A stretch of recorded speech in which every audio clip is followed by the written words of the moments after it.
Bonsoir. Et avec nous aussi un représentant coutumier du district du Ouetch, Obao Geyazé. Bonsoir, monsieur Obao Geyazé. Bonsoir. Bonsoir. Voilà. Donc, on vous entend, je crois, 5 sur 5. On a entendu la première partie de ce débat, président Népéoun. Qu'est-ce que vous en avez pensé? Qu'est-ce qu'il en ressort finalement pour vous? Vous avez entendu des paroles qui vous ont rassuré ou inquiété? Oui, ça m'a rassuré, mais en même temps, ça met en évidence quand même toute la problématique du développement dans les îles, toutes les contraintes que nous connaissons, avec tous les réussites aussi que nous avons au sein de la province des îles. Mais bon, j'ai l'impression que il y a de l'espoir. Hein. Vos objectifs en termes de développement des îles Loyauté, un développement plus fort et plus durable, vos objectifs, votre stratégie? Je voulais juste rappeler que, comme disaient ceux qui étaient là avant nous, c'est que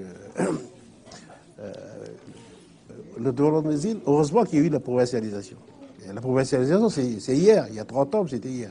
Donc, comme disaient certains, on a commencé avec rien du tout.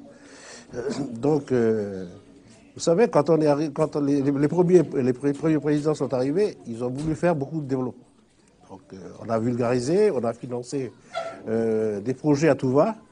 Et puis, on s'est aperçu au bout d'un certain temps qu'il fallait peut-être mieux réfléchir et réorienter. Donc, vous parlez tout à l'heure de développement intégré. C'est, comme l'a très bien dit la présidente de la commission, la direction a été créée en 2014 pour reconfirmer cette volonté de faire du développement intégré. Mais en même temps, c'était aussi pour corriger un peu ce qui avait été fait par le passé. Donc, on a parlé des hôtels. Vous savez, les hôtels, c'est quand même une sorte de forme de réussite.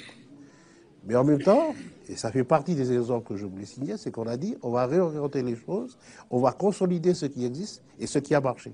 Sur le cas des hôtels, parce que ce que je voulais juste rappeler, que par exemple le Négoné et le Djong Village sont des hôtels qui ont 20 ans, et entre-temps, on a doublé la capacité.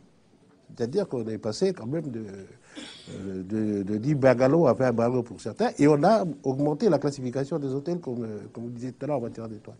Ça veut dire que c'est quand même des secteurs qui ont réussi à notre niveau et qui ont créé des emplois. Donc c'est vrai que dans d'autres filières, on a surtout compté sur la capacité de nos gens à faire des choses, et à partir de ces capacités-là, on a cherché à les valoriser, à mieux les organiser. Et c'est le cas de toutes les filières que nous développons et qui font souvent l'objet des fêtes événementielles. Parce que c'est ça aussi, ces fêtes, c'est pour pouvoir démontrer aux gens qu'il y a du savoir-faire dans les îles. Justement, Obao Geyazé, votre méthode pour que justement, au niveau du Ouetch, ça ait fonctionné, ça fonctionne et aujourd'hui on voit les résultats que l'on a. Qu'est-ce que vous avez fait, qu'est-ce que vous avez mis en place pour arriver à permettre à tous de travailler ensemble et que ça produise des effets? Oui, alors qu'est-ce qu'on a mis en place? Moi, quand j'ai intégré le comité de développement du Ouetch dans les années 88, ben le conseil district, le grand chef Paul Siassé et son comité de développement ont déjà des idées par rapport à un salon de développement. On parlait déjà des hôtels à cette époque-là. Et avant de parler vraiment de la touriste croisiériste qu'on a lancé ensemble, il a parlé des hôtels. Puis il avait un projet de lancer un hôtel sur Vinec, sur la région de Vinec à côté là. Et puis on a demandé une étude d'architecture avant le déroulage.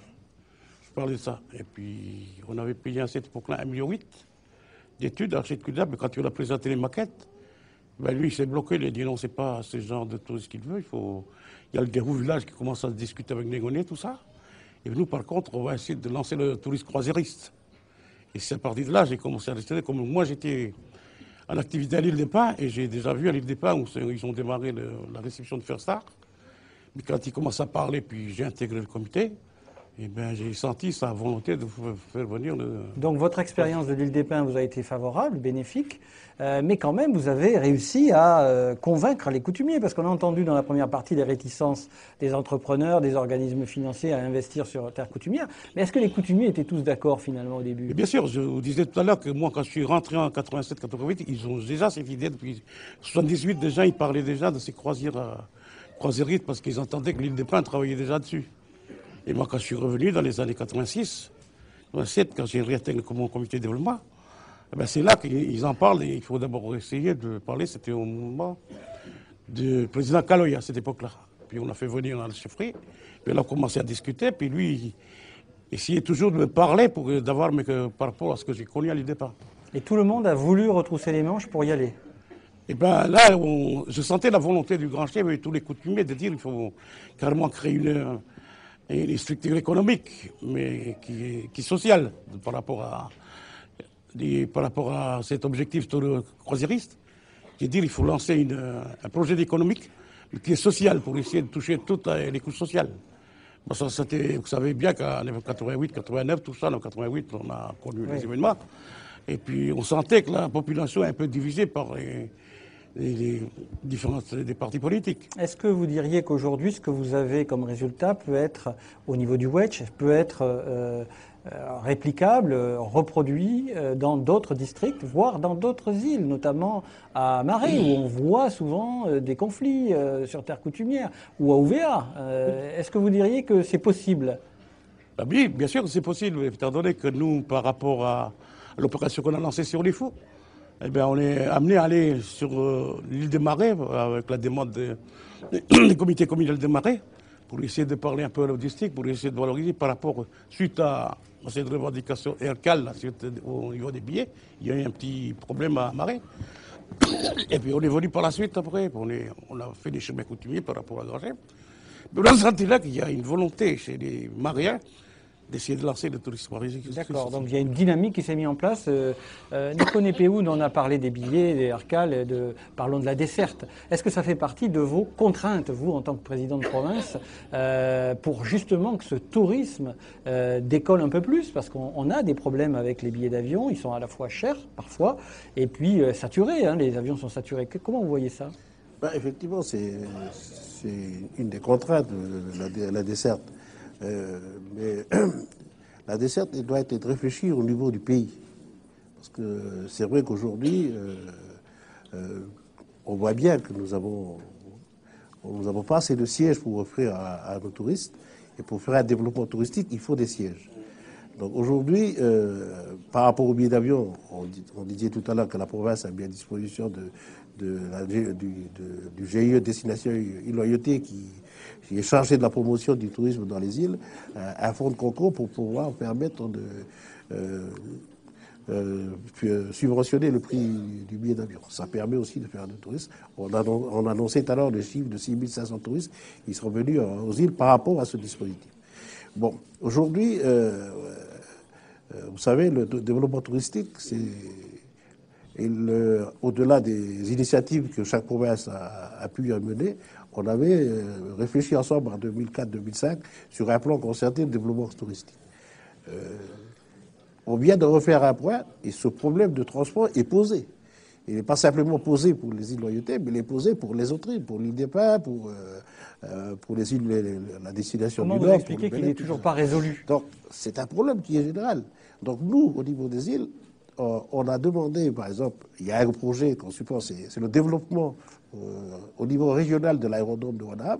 Ça nous permettrait de recevoir directement des touristes en provenance du Vanuatu ou des pays de la région sans forcément passer par nous-mêmes. Parce qu'aujourd'hui, on voit très bien au niveau de Air Calédonie que, par les périodes qu'on vient de connaître, 4 avions, ça ne suffit pas. Et puis, autrement, c'est peut-être trop.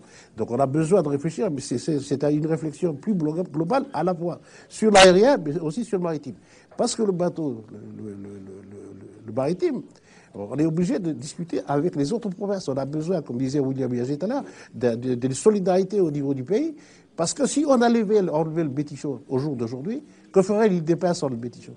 Donc ça concerne à la fois la province des îles, mais aussi les autres provinces, parce que là-dessus, on a besoin de réfléchir d'une manière globale. Parce que au-delà de satisfaire nos populations dans le cadre de la mobilité, il faut aussi satisfaire nos touristes qui n'ont pas souvent de signer nos avions. Et vous pensez que les esprits sont prêts aujourd'hui à passer ce cap pour justement mettre en commun et qu'on arrive à solutionner cette question-là? De toute façon, c'est un problème qui concerne le pays. Si on ne le règle pas ensemble, on va connaître les mêmes problèmes. Donc, je pense que c'est un état d'esprit qui évolue. L'aérodrome de Ouadam était un aérodrome d'intérêt territorial, donc c'est la Nouvelle-Calédonie qui on est fait partie avec les coutumiers d'un comité de pilotage qui réfléchit sur le développement de cet aérodrome, qui normalement à terme doit devenir un aéroport régional. C'est notre volonté à nous, parce que imaginez, pour aller au Vanuatu, qui est juste en face, où on pourrait partir d'ici, on y est 40 minutes après, il faut repasser par Nouméa pour y aller. C'est quelque chose d'insensé. Une question d'un Twitter à présent pour le coutumier, M. Gayazé. Comment on explique que le Wedge est finalement très opulent et a finalement un grand développement, contrairement à d'autres districts comme Lessi et Gaïcha? Mais très opulent, parce que je crois que on a réussi à créer le dynamique au niveau de la population du district de Comment Oued. on peut rééquilibrer ça aujourd'hui? C'est un peu le sens du tweet. C'est-à-dire que tout le monde a suivi un petit peu, puis quand on a vu qu'au moins de la retombée économique, on parlait tout à l'heure avec les autres là, que la retombée économique, on sentait pour les personnes qui travaillent un peu ici, c'est que ça y est, là, au niveau de la... C'est-à-dire, en rapport financier, ça ajoute... C'est important, parce que ici, nous, quand on parle de développement dans les îles, on parlait beaucoup à cette époque-là, que les grands chefs, c'est toujours un de ses souhaits, de dire maintenant, il y a beaucoup de gens qui vont à Nouméa pour chercher du travail, puis malgré les efforts qu'il fait les instances publiques ici pour essayer de créer des projets, mais seulement tous les gens partent à Nouméa pour chercher du travail. C'est pour ça qu'on parlait beaucoup d'exode, mais pour nous, il n'y a pas d'exode rural, en fait. Parce qu'on est quand même à Nouméa, chez nous, on se balade, on se promène peut-être, mais question de là, depuis qu'on a créé les touristes travailler, c'est la plupart des personnes qui travaillent ici, ils nous ont dit c'est ce développement qu'il faut, parce que il est adapté. Donc dans les autres districts, il y a des volontés aussi de faire comme vous. Ah oui, mais là on travaille avec les deux autres districts. Sur les fouilles, on travaille avec les fouilles. Le Sébigacha, il y a des personnes qui arrivent là-bas pour travailler avec nous. Là, au niveau de transport. Mais il y a une chose que je voulais préciser par rapport à l'organisation touristique du Wedge, c'est que nous, tous les gens qui travaillent chez nous, c'est des prestataires de services. C'est-à-dire, on a parlé de GTP, on est obligé de créer un GDPR au départ pour se mettre en règle par rapport à la demande. Mais par contre, tous les gens qui travaillent, c'est des prestataires de services. La plupart des mamans maintenant qui essaient de vendre des produits ici, ils payent leurs petites patates maintenant, puis maintenant ils ont des patates. Donc vous avez créé des micro-structures, des micro-entreprises. Voilà, c'est ce qu'on essaie d'amener tout doucement. Et par exemple, au niveau de transporteur, mais chacun est propriétaire de son transport. Il vit avec tout la... on a parlé, Monsieur Nepehoun, tout à l'heure, d'une problématique pays. Parlons de l'État, les aides de l'État dans les contrats de développement, la parole de l'État. Est-ce qu'elle est honorée ou est-ce qu'elle est tardive parfois quand il s'agit de faire ce qui a été prévu finalement ou pas? C'est vrai qu'il ne faut quand même pas oublier que l'État a beaucoup contribué par le biais des contrats de développement. Mais l'État aujourd'hui connaît, comme la Nouvelle-Calédonie, des problèmes au niveau des finances. Donc c'est vrai qu'on a de plus en plus de difficultés. D'ailleurs, les élus à ce niveau se sont manifestés récemment auprès de l'État pour que l'État puisse honorer sa signature, parce qu'au jour d'aujourd'hui, l'État n'est pas à la hauteur de sa signature. Donc ce sont des réels problèmes que nous connaissons dans les temps qui courent. Et comment les inciter à tenir ces paroles? Écoutez, nous, ce qu'on dit simplement, c'est que les contrats de développement que nous avons dans le cadre de l'accompagnement des accords, on ne peut pas le considérer comme les contrats de développement des régions en métropole. C'est un engagement de l'État pour nous accompagner, donc on ne peut pas être classé au même titre que les régions en métropole. Donc simplement, ce que nous souhaitons, c'est que l'État puisse honorer sa parole et surtout sa signature, parce que c'est un contrat qui a été signé entre l'État et nous-mêmes. Alors, on a entendu tout à l'heure dans un tweet qui nous parle de la desserte aérienne entre le nord et les îles. On vient de parler de la desserte aérienne au départ des îles. Entre le nord et les îles, à quand une desserte aérienne entre le nord et les îles, Monsieur Nepehoun? En fait, c'est pas nouveau, ça, parce qu'il faut savoir aussi qu'il y a beaucoup de gens des îles qui travaillent dans la province là et qui souhaiteraient se rendre directement chez nous, sans forcément passer par Nouméa. C'est le problème des touristes aussi qui arrivent à Tontouta et qui aujourd'hui sont obligés de passer par Nouméa avant de venir chez nous. C'est un problématique. Nous avons souhaité que cette ligne puisse se faire. Ça nous permettrait de nous rendre aussi pour des raisons professionnelles ou pour des raisons touristiques dans le Nord. Mais c'est toujours le problème de la disponibilité des avions. Parce que on voit aujourd'hui que Air Calédonie ne peut pas à elle seule répondre à toutes les attentes. Donc il faudrait une politique un peu plus volontariste au niveau du pays. On nous dit, André nous dit, pas de développement touristique aux îles sans système de transport fiable. Là, il met en cause les grèves à répétition, dont, hélas, ou les pannes. Comment vous répondez à André? C'est la vérité qu'il dit. C'est un constat, c'est réel. Donc aujourd'hui, c'est pour ça que une des solutions pour répondre partiellement à l'inquiétude, c'est le renouvellement de la flotte de la Calédonie. Donc aujourd'hui, il y a un dossier qui est déposé en défiscalisation qui je pense, va aboutir prochainement. Donc c'est aussi, parce qu'au-delà des grèves, il y a aussi les pannes, et les pannes, c'est parce que les avions sont vieux, et j'espère que le renouvellement auquel on attend soit résolu rapidement. On a une question pour le coutumier du Wedge, Monsieur Gailliazé. On a parlé tout à l'heure des objectifs, de la stratégie, de la maîtrise finalement du développement touristique sur terre coutumière. On a parlé aussi de la répartition sociale pour que tout le monde soit un peu récompensé des efforts, des retombées économiques. Sur le plan culturel maintenant, comment est-ce que vous voyez les choses? Parce que on a une identité forte, on a une tradition forte kanak dans les îles, et on a parfois des dangers de trop ouvrir la coutume. Est-ce qu'il là aussi il y a eu un effort de fait de la part des coutumiers de laisser entrer un peu les choses sans trop non plus laisser pénétrer? Voyez, est-ce qu'il y a un équilibre qui s'est effectué? Cette question-là me fait penser un peu dans une parole du grand chef Paul Siazé, qui m'a dit là on va rencontrer des problèmes au niveau des endroits tabous ou quelque chose comme ça. Là, je crois que ça va peut-être répondre à votre question. Il dit, mais nous, pour que des endroits tabous, qu'on le maintient tabous, c'est pour les mettre en valeur. Je crois qu'il faut les expliquer. Il faut connaître le tourisme, comme ça ils vont le respecter. Mais si jamais nous, le Kanak, on le maintient entre nous-mêmes, cet aspect tabou, eh bien, je crois que le touriste demain qui va venir là, il ne va jamais être au courant de rien. Mais il faut qu'on explique des endroits comme ça pour qu'on puisse les maîtriser, toutes ces histoires-là. Mais c'est pour ça que quand on a fait une ouverture dans le district du Oued pour avoir ce circuit touristique, eh bien, on a ouvert des endroits où il n'y a personne n'allait avant. Par exemple, au niveau de la grande case de la chefferie. Avant, n'importe qui ne rentre pas comme ça.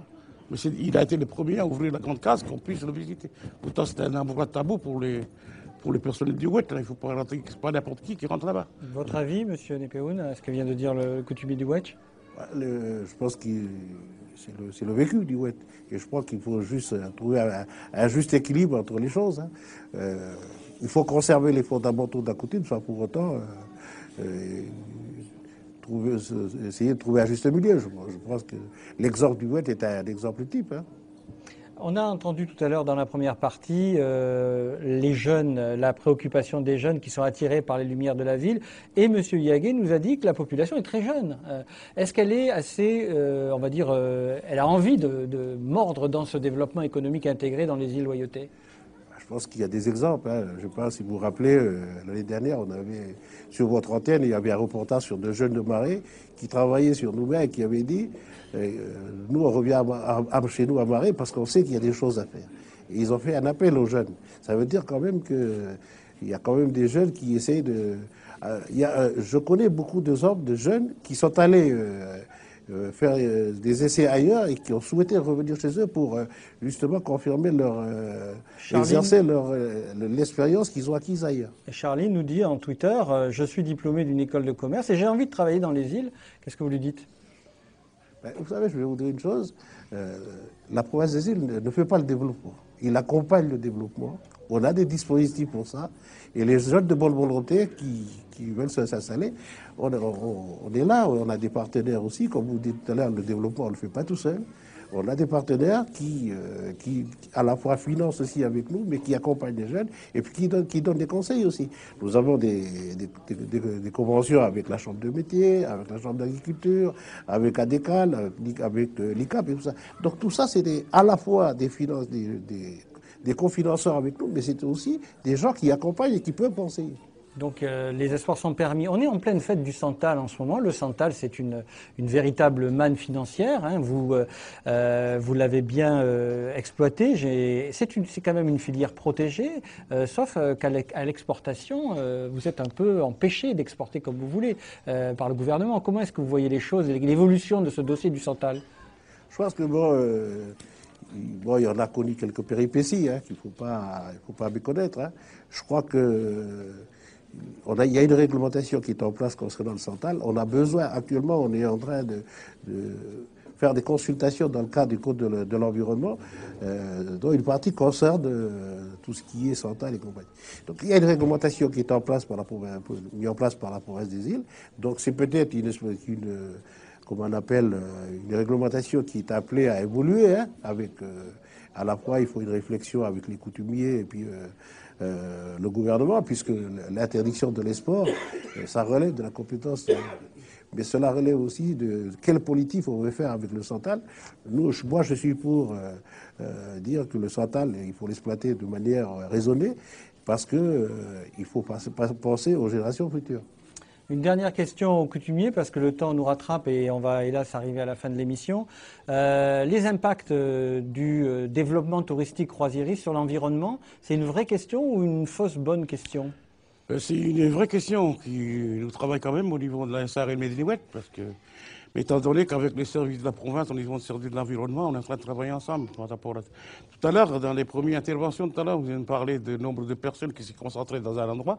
On a réussi à faire avec la compagnie Carnival et Caribéenne, que sur le site de Dinec, mais c'est limité. Les personnes qui vont se baigner dans la journée, puis il ne faut pas utiliser tel produit solaire ou quelque chose comme ça. Mais ça, on est en phase, très phase au niveau de la protection de l'environnement.